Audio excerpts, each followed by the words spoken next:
وسلم اللهم صل على سيدنا محمد النبي الأمي وعلى آله وصحبه وسلم.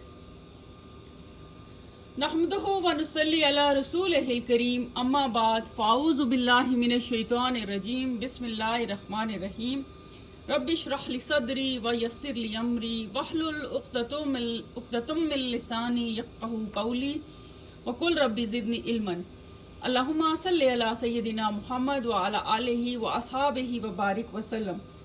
अल्हम्दुलिल्लाहि रब्बिल आलमीन अर्रहमानिर रहीम मालिकी यौमिद्दीन इय्याका नअबुदु व इय्याका नस्तईन इहदिनस सिरातल मुस्तकीम सिरातल लज़ीना अनअमता अलैहिम गैरिल मग़दूबि अलैहिम वलद्दालीन आमीन. Holy Quran learning. In Holy Quran learning, we are doing Dorai Quran 2026. This is for the month of upcoming Ramadan. Alhamdulillah, Alhamdulillah, we are on part 5 or Juz 2. Today we will concentrate on from verse 196 to 206. Surah Al-Baqarah is a barakah surah. It brings lot of barakah in your life, in your family, in your children, in your job. Together Surah Al-Baqarah and Surah Al-Imran, which are the second and third surahs of Holy Quran, they are called Az-Zarivain, that the two lighted surahs, and they will come on the day of the judgment in the form of the flocks of the birds and in the form of the clouds, and they are going to protect the person who is a reciter or the mufassir of these surahs. This is one of the authentic narration of Prophet Muhammad sallallahu alaihi wasallam. This surah is a great source of protection from the devil, and devil cannot withstand with this surah. And also the shayateen and the magicians, they also cannot withstand with that surah. Or in other words, shayateen, magicians, devil, they all can easily be tackled and dealt with this. They can also be dealt with this surah. It has lot of power and lot of energy against the negative forces within yourself and within your environment. It's a great cleanser of your body and your environment. And Hazrat Umar Raziyallahu Ta'ala anhu, Umar bin Khattab Raziyallahu Ta'ala anhu, he took 12 years to learn this surah. And after 12 years, when he finished this surah, he sacrificed a camel and pay gratitude to Allah subhanahu wa ta'ala. And his son Abdullah bin Umar Raziyallahu Ta'ala anhu, he took 8 years to master this surah. So we are only spending couple of weeks in this surah. So Alhamdulillah, Allah is giving us ability to learn this surah. But this surah is a whole Islam. It is the whole Islam because it has all the obligatory messages, obligatory actions which are obligations, and there is they are must to do prayers or must to do ibadats that are explained in this surah. And then all your 5 pillars and 6 articles of the faith, 5 pillars of Islam and 6 articles of the faith, they are also very well explained in this surah. This surah does not only focus on your personal life, it gives you a lot of information about your social life, about your economical life, and about your spiritual life. So from where at what point you are standing spiritually. So we are trying our best to go into a little bit detail. That's why we started before Ramadan. And according to the scholars, if anybody masters first 7 surahs, which are called Tawal surahs or longest surahs of the Holy Quran, that person is a great alim. So first 7 surah, if you learn, according to the scholars, if you learn them, you can learn the whole Holy Quran. So there are multiple ways to learn Allah's book. And there are multiple ways you can do the tafsir of this book. Every scholar is different and have a different school of thought. But message is same and obligations are same. And obligatory acts of worship, they are same. Though people explain things in a different way, they give different examples. So in the last video, we talk about Muflihun, Muhsinun, Muttaqun, and we talk about Fasik people. We were, I think we talk about Qital fi Sabilillah and how long you should do that. Fitna, to end the fitna, to eradicate the fitna.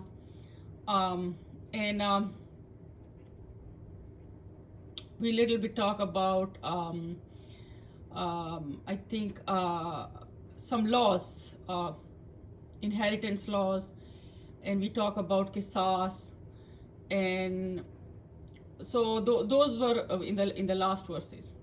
So let's listen to the recitation of 196 to 206, and then I'm going to explain these verses here from these tafsir points. These are called tafsir bullets, and I will give you nice mind maps to get an idea that what is the surah is all about. You can do your own research, and if I'm wrong anywhere, please you can write me in the comment box of that video. I do take all the comments as a positive criticism, and that's how I know where I'm doing the mistakes. Some mistakes I did by numbering the verses, where like so I'm trying to put the number in front of every bullet, that what verse I'm explaining. So let's listen to the recitation.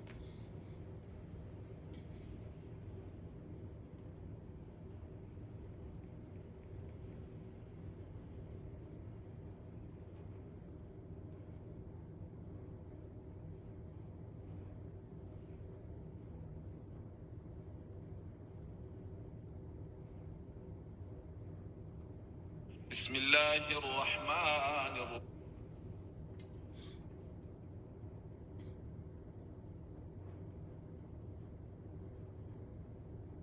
Clean water is a dream for millions of others in Gaza, Yemen, Somalia, and beyond. They wake up wishing. لتكونوا شهداء.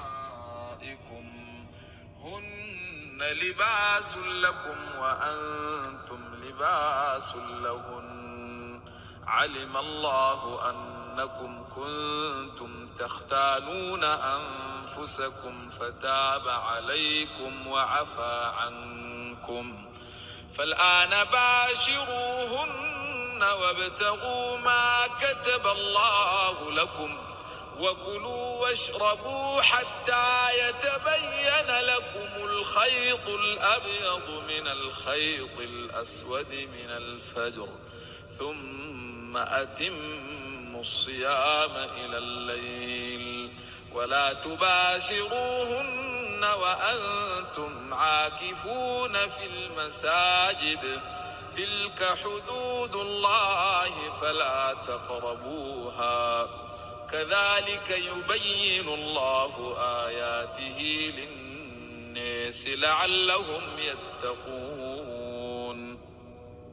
ولا تأكلوا أموالكم بينكم بالباطل وتدلوا بها إلى الحكام لتأكلوا فريقا من أموال الناس بالإثم وأنتم تعلمون يسألونك عن الأهلة قل هي مواقيت للناس والحج وليس البر بأن تأتوا البيوت من ظهورها ولكن البر من اتقى وأتوا البيوت من أبوابها واتقوا الله لعلكم تفلحون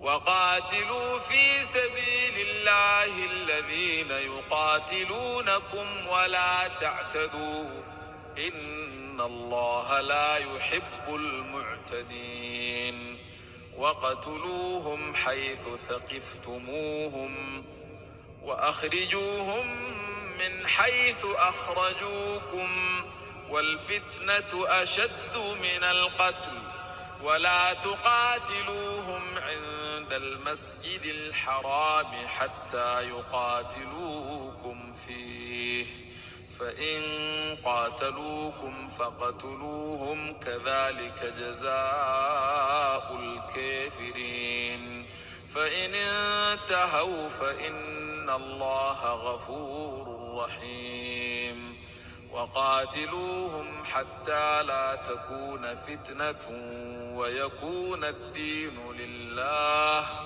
فإن انتهوا فلا عدوان إلا على الظالمين الشهر الحرام بالشهر الحرام والحرمات قصاص فمن اعتدى عليكم فاعتدوا عليه بمثل ما اعتدى عليكم واتقوا الله واعلموا أن الله مع المتقين وأنفقوا في سبيل الله ولا تلقوا بأيديكم إلى التهلكة وأحسنوا إن الله يحب المحسنين وأتموا الحج والعمرة لله فإن أحصرتم فما استيسر من الهدي ولا تحلقوا رؤوسكم حتى يبلغ الهدي محله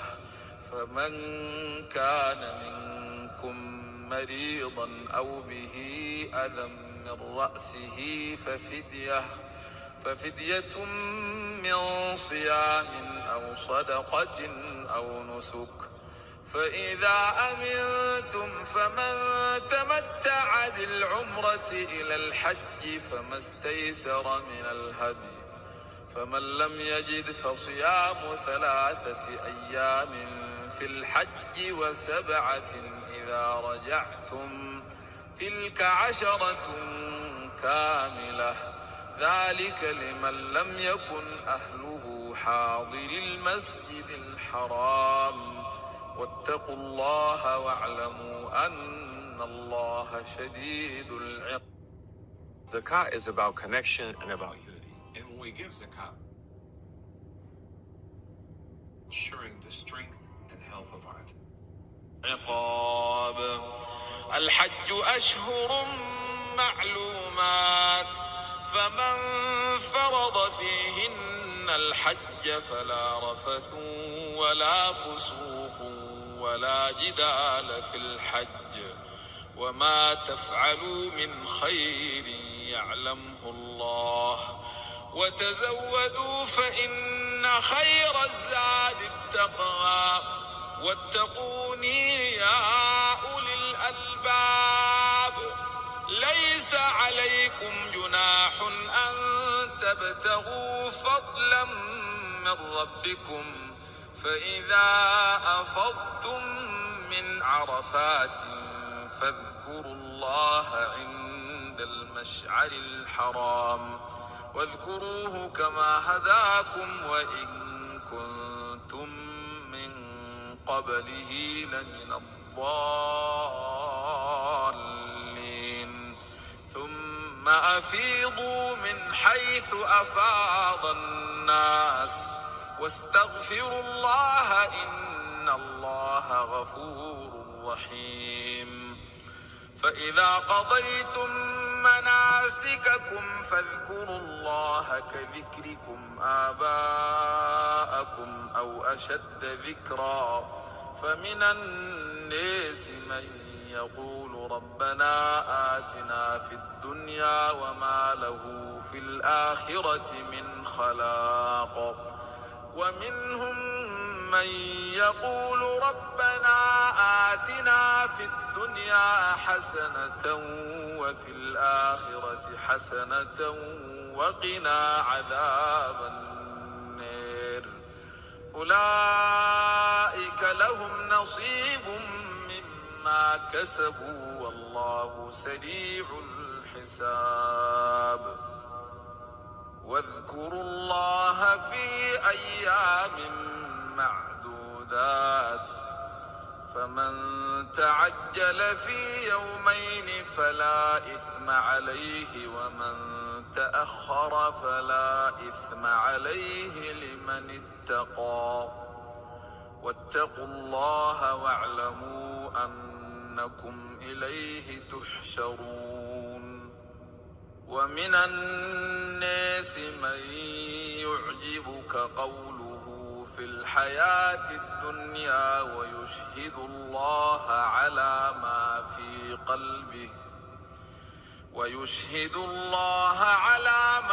في قلبه وهو ألد الخصام وإذا تولى سعى في الأرض ليفسد فيها ويهلك الحرث والنسل والله لا يحب الفساد وإذا قيل له اتق الله أخذته العزة بالإثم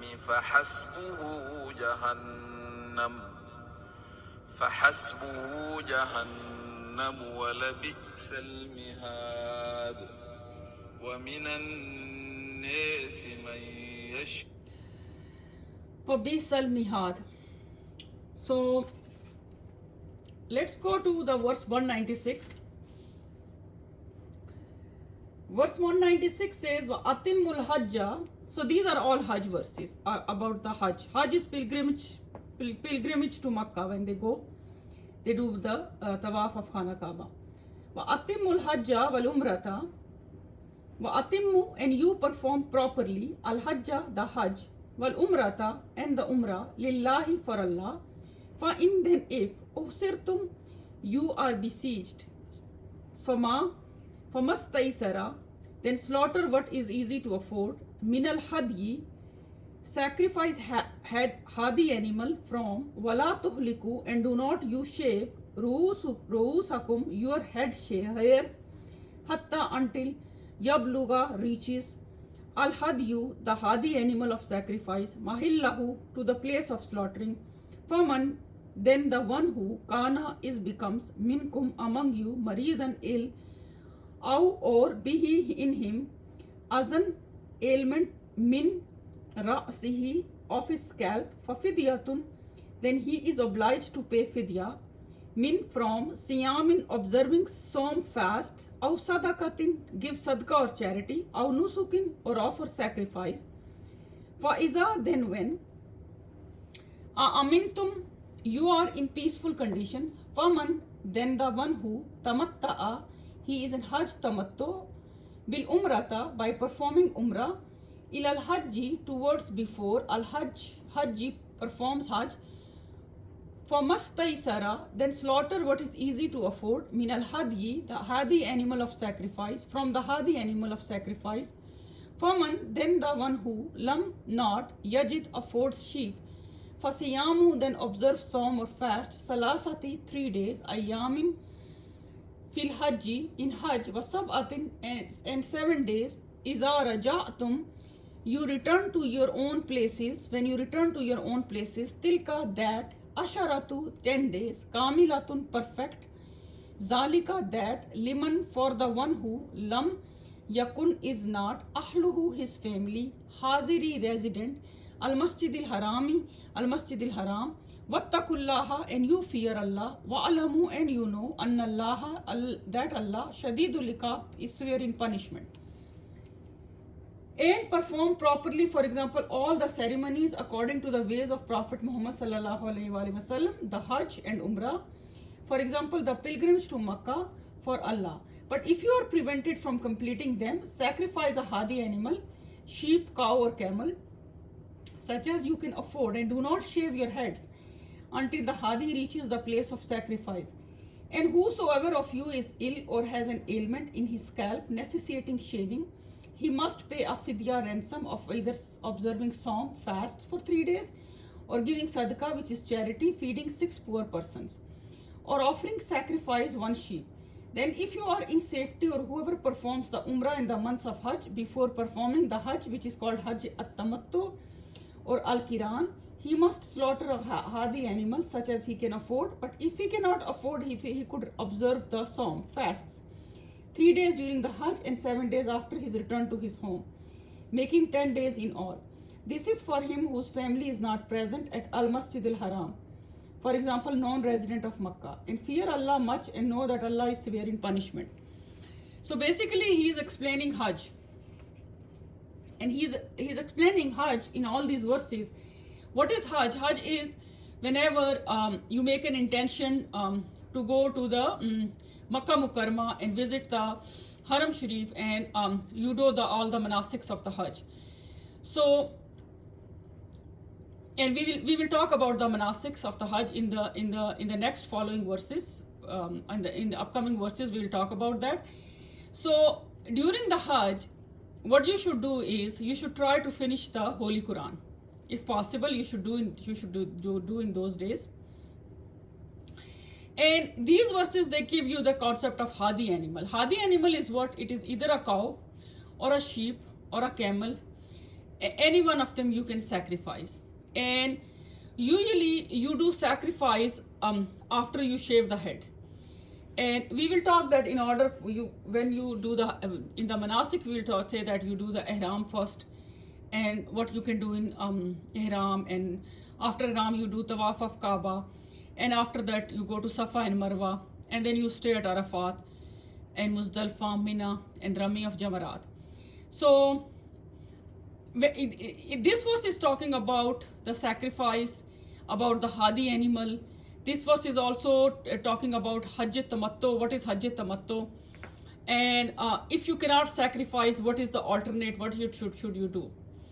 So hadi animal can be cow, sheep or camel. And you sacrifice after shaving your heads.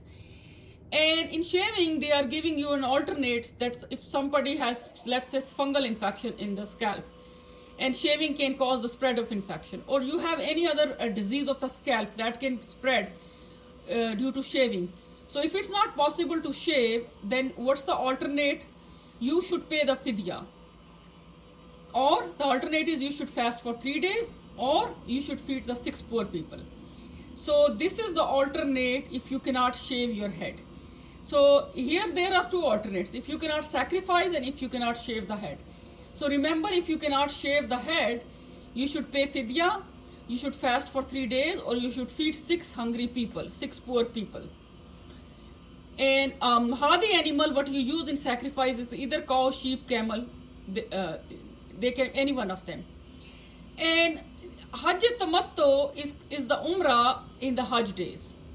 When people go for Hajj days, the first 10 days of Zulhijjah, and they do, before doing the Hajj, if they do Umrah, that Hajj, before which Umrah has been done, it's called Hajj Tamattu. And in Hajj Tamattu, you do the same thing what you do in the other Hajj. You sacrifice hadi animal, if you can sacrifice. And if you cannot sacrifice the hadi animal, then the alternate is you fast for 3 days during the Hajj, and you fast for 7 days after the Hajj. So total 10 days of fasting. Total how many days of fasting? Total 10 days of the fasting. And what's the alternate is that you can also slaughter a hadi animal. Like you can slaughter a cow or a sheep or camel. So, if you cannot do sacrifice, you have to fast for 7 plus 3, 10 days. So Hajj Tamattu is for who? Hajj Tamattu is for non-residents of Makkah, whose families are not in Makkah and they are coming from outside. So they can do the Hajj Tamattu, they can do Umrah before the Hajj, and they can do they will do the same way what the other people will do. Only the difference will be the alternates are a little bit different. So during the Hajj, the next verse, this verse was about Hajj Tamattu and Hadi animal and the alternates. The next verse is Al Hajju Ashharum Malumatun. Season of Hajj, month that is which is well known. Faman farada fihin al Hajja. Then he one who undertakes therein those months, al Hajja, performs Hajj. Fala rafasa wala fusuka. Say obscenity wala and do not fusuka. Say wicked wala and do not jidala, commit sin fil Hajji in the Hajj. Wama tafalu, and what you do min khairi from goodness. Ya'lamhu, surely Allah know it. Ya'lamhullahu wa tazawwadu, and you take a provision for inna, and indeed khaira, the best, zadi provision, at-taqwa is piety, wattaquna, and you fear me, ya ulil albab, a people of understanding. So Hajj pilgrimage is in the well-known lunar year months, the 10th month, the 11th month, and the first 10 days of 12th month of the Islamic calendar, 2 months and 10 days. So whoever intends to perform Hajj therein by assuming ihram, then he should not have sexual relationships with the wife, nor commit the sin, nor dispute unjustly during the Hajj. And whatever good you do, be sure Allah knows it, and take a provision with you for the journey. But the best provision is at-taqwa, which is called piety and righteousness. So fear me, O men of understanding. So basically, during the Hajj is in the days Zulqa'dah, Zulhajjah, these are the last 2 months and the 10 days. And it is performed the first 10 days of the Zulhijjah. And once you are in ihram state, you should not have sexual relationship with your wife. And once you tie that ihram, you should not dispute, you should not fight, you should not do any unjust matter over there, and you should take the best provision of taqwa with you. Best provision is piety, which is also called the taqwa. So this is called the Hajj, which is that takes you towards the acceptance. Allah accepts the Hajj which is done properly. For example, with all these points keeping in the mind, when you go for ihram, you should know that okay, you have to be strictly follow all these rules. So if you follow all these rules, your Hajj is going to be accepted by Allah subhanahu wa ta'ala. And after that, the next verse says that Laysa alaykum junahun, Laysa, there is no alaykum upon you, junahun, sin, antabtagu, you seek fadlan, bounty, mir rabbikum, from your Lord, wa iza, then when afastum, you have depart, min, from Arafat, in Arafat, after wukuf, faskurullaha, then you remember Allah in the inside Mash'aril Haram, sacred mount of Muzdalfa. Wazkuruhu, and you remember him, kama, as hadakum, he has given you guidance. Wa in, and indeed, kuntum, you were min qablihi, before be guided, laminad dhalin, indeed, from people who went astray. So this verse is saying there is no sin on you if you seek the bounty of your Lord during pilgrimage by trading. Then when you leave Arafat, remember Allah by glorifying His praises, prayers and invocations, and the Mash'ar al-Haram, and remember Him by invoking Allah for all good, etc., as He has guided you, and verily you were before for those who were astray.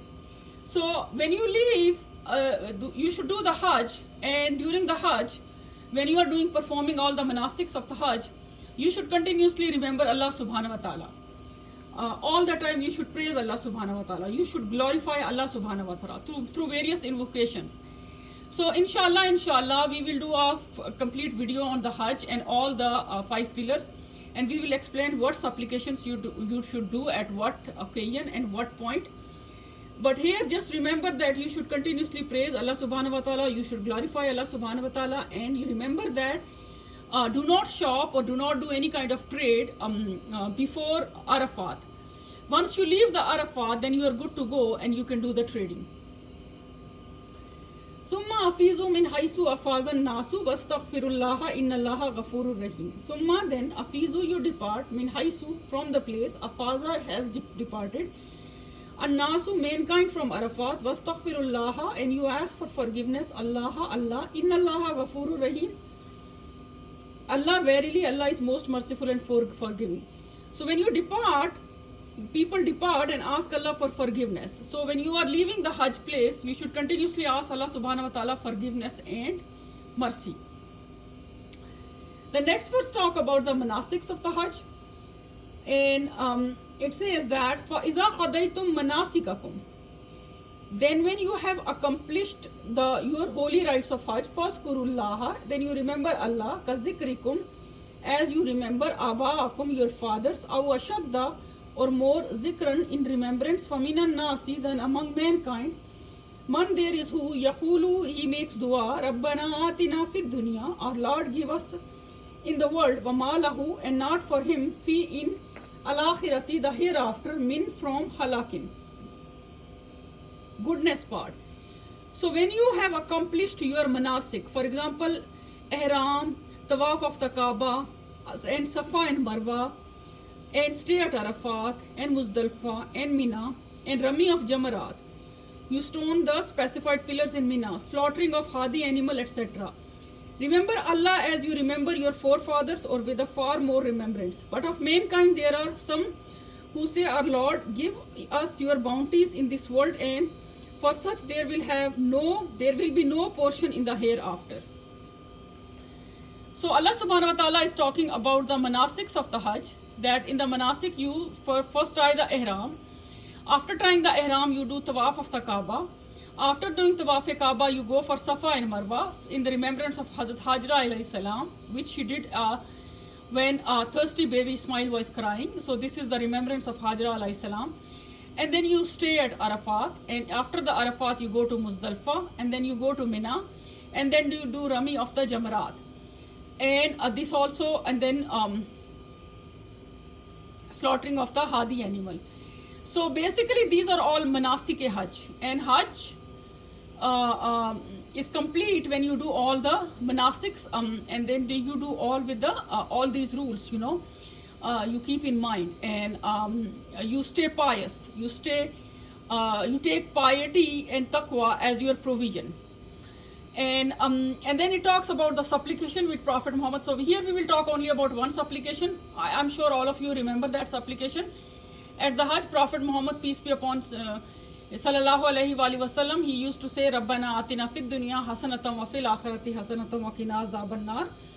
This is verse 201. And of them there are some who say, our Lord, give us in this world that which is good, and in the hereafter that which is good, and save us from the torment of fire. So basically you are asking hasanat. You are asking hasanat in the dunya, and you are asking hasanat in the akhirah, and you are asking refuge from the punishment of Allah subhanahu wa ta'ala. So, and then Allah subhanahu wa ta'ala is saying that ulaika lahum nasibum mimma kasabu wallahu sariul hisab. For them there will be allotted a share for what they have earned, and Allah is swift at reckoning. So when you perform Hajj, if you keep all these rules in mind, so whatever you give Allah subhanahu wa ta'ala is swift in account. When he takes the what do you call that? When he looks at your account, he's swift. You call that sariul hisab. He takes the hisab and he is swift.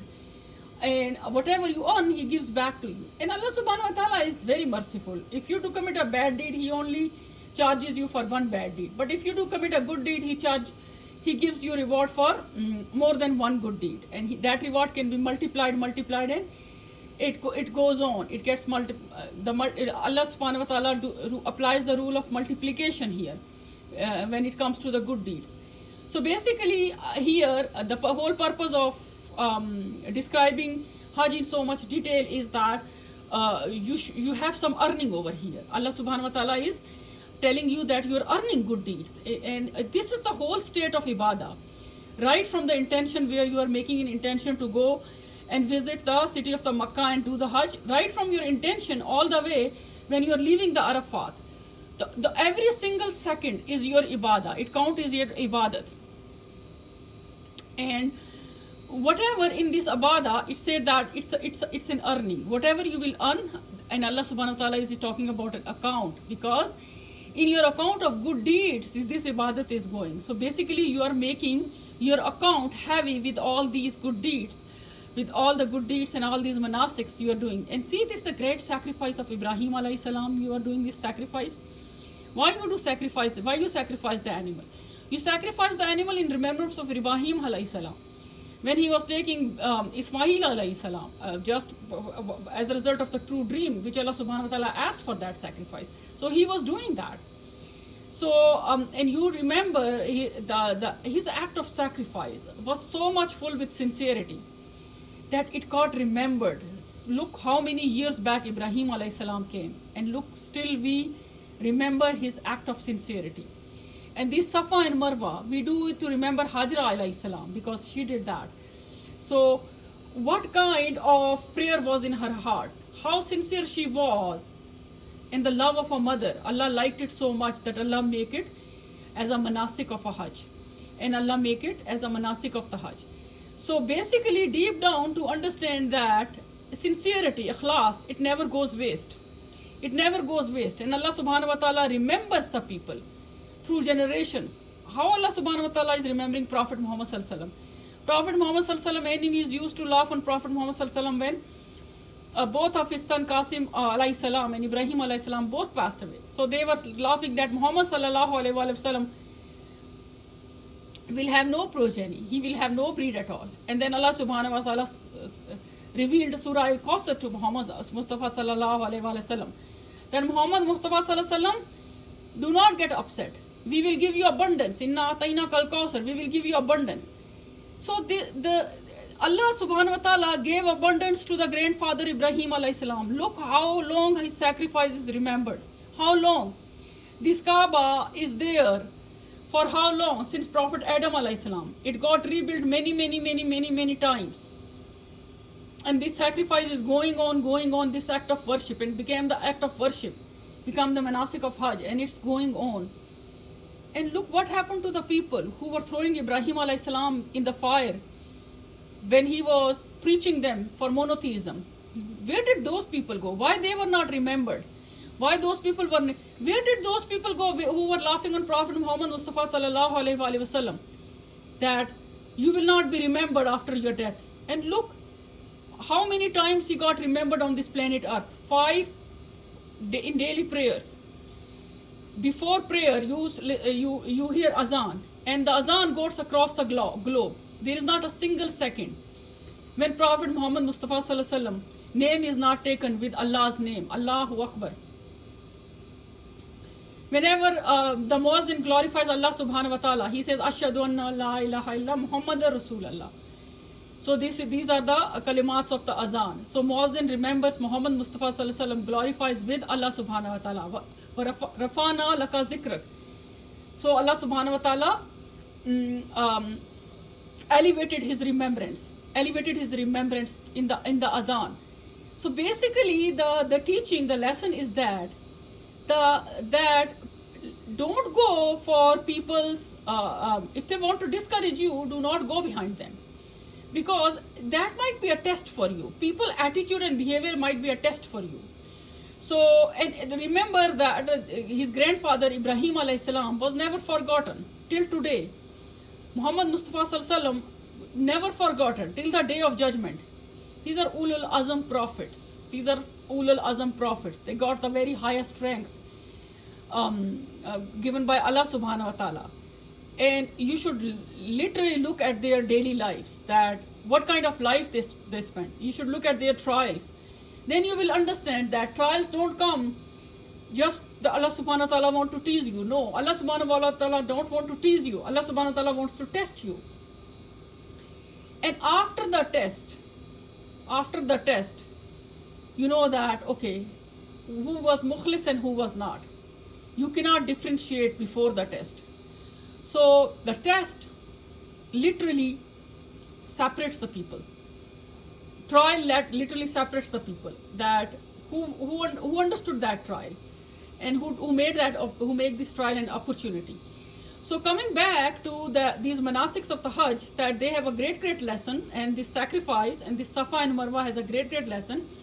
And we spoke about Muhammad Mustafa Sallallahu Alaihi Wasallam's supplication, and you should all do that. And Allah Subhanahu wa Taala literally call this as an account which earns the good deeds. And then after Mina, you can leave in 2 to 3 days, or you can take more time. It's up to you. And you can resume your daily activities after the Mina. Waskurullaha fi ayyamin madudatin faman ta'ajjala. Waskuru, and you remember Allah fi in ayyamin, several days, madudatin, that are appointed. Faman, then whoever, ta'ajjala, hastens leave for Mina, fi in yawmaini, 2 days, fala, then there is no isma, sin, alayhi, on him. Waman, and whoever, ta'akhara, wait until the end, fala, then no isma, sin, alayhi, on him, limanittaka, for the one who attaka is piety, wattakullaha, and you fear Allah, wa'alamu, you know, annakum, that you, ilayhi, to him, tuhsharun, you are gathered. And remember Allah subhanahu wa ta'ala during the appointed days, but during the, whoever hastens to leave in 2 days, there is no sin on him, and whoever stays on, there is no sin on him. If his aim is to do good and obey Allah subhanahu wa ta'ala, fear him and know that you will surely be gathered onto him. So now Allah subhanahu wa ta'ala is giving you that after you perform the monastics, and after you perform all these monastics, the way Allah should ask you to do that, you are free, but do not forget Allah subhanahu wa ta'ala, that you completed your Hajj, and now you are just like you are reborn person, and all the sins are wiped out, and you are good to go. Now you can go back and commit the sin again. So do not do that. So after performing all the Hajj, your sins, they literally, you know, they got out of your account. So Allah subhanahu wa ta'ala makes your account clear, and it's just, there are only good deeds. But then continue with that. Continue with the good deeds. Continue to earn more and more good deeds. Make your account more and more, earn more and more good deeds. And you can stay for 2 to 3 years, or you can leave. And now here the topic of the Hajj is finished up till this verse, which is the verse 203. In the next verse, وَمِنَ النَّاسِ, and among mankind, man, there is one who yu'jibuka, dazzle you Muhammad, qawluhu, his words, fi, in about al-hayati dunya, worldly life, wa yushhidu, and he calls to witness Allahi, Allah on ma, what, fi, in qalbihi, his heart, wa huwa, and yet he is aladdu, the most quarrelsome, al-khisam, the opponents. This is verse number 204. And of mankind there is he whose speech may please you, Muhammad Sallallahu Alaihi Wasallam, in this worldly life, and he calls Allah to witness as to that which is in his heart, yet he is the most quarrelsome of the opponents. So Allah subhanahu wa ta'ala is addressing in this ayah particularly Muhammad Mustafa Sallallahu Alaihi Wasallam.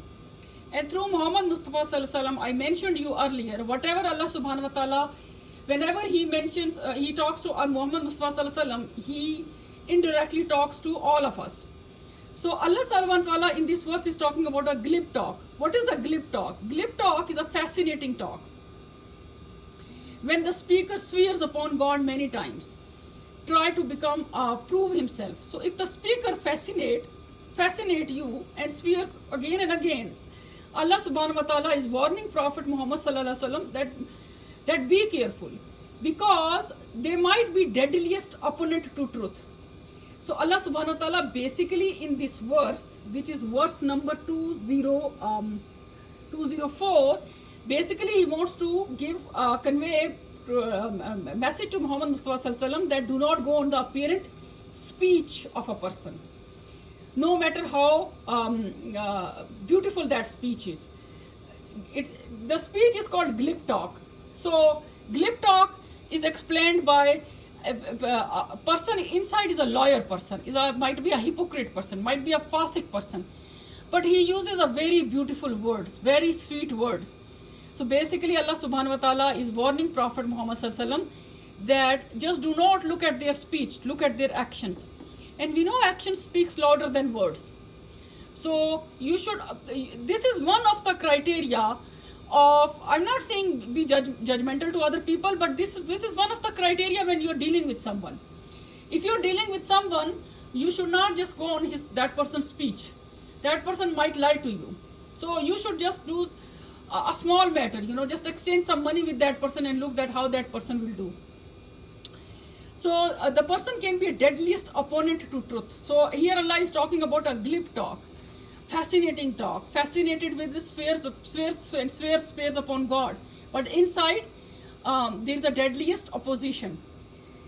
In the next verse, Allah subhanahu wa ta'ala is talking about the corruptors. Next verse is about the corruptors, which is وَإِذَا تَوَلَّى سَعَى فِي الْأَرْضِ. And when he turns away, he tries fil ardi on earth li yufsida, to destruct fiha on it, wa yuhlika, and he destroys al harsa, crops, wa nasla, and cattle, wallahu, and Allah la yuhibbul fasad, he does not love mischief. Allah subhanahu wa ta'ala is talking about the corruptors, that corruptors are the people who destroy the crops and animals. Fasad in bahar and bar. So they do the corruption on the land, and they do the corruption in the sea. And how they do the corruption? They change the khalqullah. La tabdila khalqullah, la tabdila kalimatullah. You cannot change the speech of Allah subhanahu wa ta'ala. In the same way, you cannot change the kalimats of Allah subhanahu wa ta'ala. So this was the sin that was mentioned in Surah Baqarah in chapter 1, in Juz 1, that the greatest sin for which they got forever punishment was changing the speech of Allah subhanahu wa ta'ala. What he got revealed in Torah, they change it. So basically Allah subhanahu wa ta'ala, because if people followed the changed speech, for example, they don't follow the kalimats, then because Allah's speech is called kalimats, they don't follow them, they might get trapped into the wrong law system. They might get entrapped into the wrong value system. They might get a drop in which is called fitna, or which is called the fasad. So corruptors are the people who initiate fitna and fasad, and they cause destruction of the crops and cause destruction of the animals, and Allah hates them. Why Allah hates them? Because they want to intervene. They want to intervene in Allah's speech by changing it. And they want to intervene in Allah's creation plan, and they want to give you their own creation plan. When Allah is the master of universe, He is the creator, owner, and planner of the universe. So these are called corruptors, and Allah subhanahu wa ta'ala in the next verse is talking about these mischievous people, that what are their bad qualities, and what they do. وَإِذَا قِيلَ لَهُ اتَّقِ اللَّهُ أَخَذَتْهُ الْإِزَّةُ بِالْإِسْمِ فَحَسْبُهُ جَهَنَّمَ وَلَبِئْسَ الْمِهَادُ. And Allah subhanahu wa ta'ala says, وَمِنَ النَّاسِ مَنْ يَشْرِي نَفْسَهُ. So this is now. And when said to him, fear Allah, take control, it arrogance with sin, and enough for him Jahannam fire, the worst place to live. Allah subhanahu wa ta'ala has talked about these mischief people, that the bad qualities are arrogance. They are basically arrogant people. And if you have come across in your life an arrogant person, you might have seen that the person will never acknowledge you. And no matter how much good you will do that person, the person will just be less thankful and arrogant in the behavior to you. Person will think that something in his head. So the bad qualities of these people, they are arrogant people, and they have some sort of superiority complex. So their arrogance and superiority complex, these are the two bad qualities that makes them mischiefs or corruptors. And Allah is enemy with these people. And if Allah, they are not caught in this dunya, it means Allah is giving them more time so they can reform themselves. They are saying that we reform the whole entire world. they need the reformation of themselves. They need to literally get rid of their contaminated thoughts they are giving to this dunya, because if somebody does not understand Allah subhanahu wa ta'ala and his creation plan, somebody can easily come into their trap. So Allah subhanahu wa ta'ala will punish these mischiefs, will punish these corruptors. Where he will punish? In Jahannam. So Allah subhanahu wa ta'ala talks about his Jahannam in many verses in the Holy Quran. And whenever Allah subhanahu wa ta'ala talks about Jahannam, Allah subhanahu wa ta'ala talks about the people of Jahannam. And these corruptors is one of the group. In the Jahannam there are groups of people: fasiqs, corruptors, liars, and munafiqs and mushriks. And there are groups of the people who, whatever sin they committed, according to the degree of the sin, they will get to the level of that, at that level of the Jahannam. And same thing is for Jannat. Jannat or the Jannah is a reward, but according to the degree of the good deed. Good deed can be a very minor good deed, and good deed can have at a very it can be at a very great level. So depending upon the degree of the good deed, at what degree and what level you are committing, you are going to get that level of paradise. But when Allah subhanahu wa ta'ala talks about Jannat and Jahannam, Allah ta'ala talks about righteous and non-righteous person. And Allah subhanahu wa ta'ala mentions the people who deserve that. And this is the time Allah subhanahu wa ta'ala is really putting this argument of Holy Quran in front of you. This Holy Quran defends the person. When somebody explains to you and the Allah's verses, Allah subhanahu wa ta'ala, Holy Quran becomes a defendant for that person. And Allah subhanahu wa ta'ala becomes the protector of that person, Nigehban of that person, Muhaymin of that person. Allah subhanahu wa ta'ala takes care of that person, because you're opening up all the kalamats. You are opening up the speech of Allah subhanahu wa ta'ala. Explaining speech, opening it, making it easy and understandable is different than changing. So it depends what type of action is coming in your basket. Are you the one who are changing it and doing the corruption, or are you the one who are explaining it? And I'm not saying that everybody can explain, should explain, but everybody, this Holy Quran, the beauty of the Holy Quran is that it is for an ordinary person, a small child, 3rd or 4th grade level child can understand, and a PhD scholar can understand it. And I haven't seen in my lifetime a single book which is for all levels of the readers. When we read the books, we say this is level 1 book, this is level 2. For example, this is level 1 English, this is level 2 English, this is level 3 English, this is level 4 English. Oh, this is the English which a literature person should do. This is the English which a PhD doctor should know. And he can understand. But in the Holy Quran, the beauty is that every person can understand. And this is a miracle. You cannot find a single book that is so easy to understand for an ordinary person, and that has so much research for a researcher, that has so much knowledge for a knowledge seeker, that has so much guidance for the guidance seeker, that is so much righteousness for a righteous person. It's a wonderful, amazing book. And anybody who tries to jump into this ocean and with a pure intention, grab some pearls and come out. And everybody comes out, get something. This book gives something. Only the good intenders who wants the guidance. So inshallah, in the next video, we will move on from the 206 to, I might need 2-3 videos to finish this Surah Al-Baqarah. And I told you that Umar bin Khattab finished it in 12 years. So I just took a couple of weeks to explain this, and you can go in as much as depth as you can. See you next time. Whatever dua is in your heart, you can ask. Allahumma aghfir li lil mu'minina wal mu'minati wal muslimina wal muslimati. रब्बना आतिना फिद दुनिया हसनतम व fill आखिरति हसनतम व क़िना अज़ाबन्नार रब्बी अदखिलनी मुदखलन सिद्क़न व अखरिजनी मखरजन सिद्क़न वजअलनी मिन लदुनका सुल्तानन नसीरा रब्बी अंज़िलनी मंज़िलन मुबारकन व अंता खैरुल मुंज़िलीन अल्लाहुम्मा फ़क़्क़िहनी फ़ी दीन अल्लाहुम्मा सल्लि अला सय्यदिना मुहम्मद व अला आलिहि व अस्हाबिहि व बारिक वसल्लम नशहदु अन ला इलाहा इल्ला अंता व नस्तग़फिरुका व नतूबु इलैहि। अस्सलामु अलैकुम व रहमतुल्लाहि व बरकातुहू।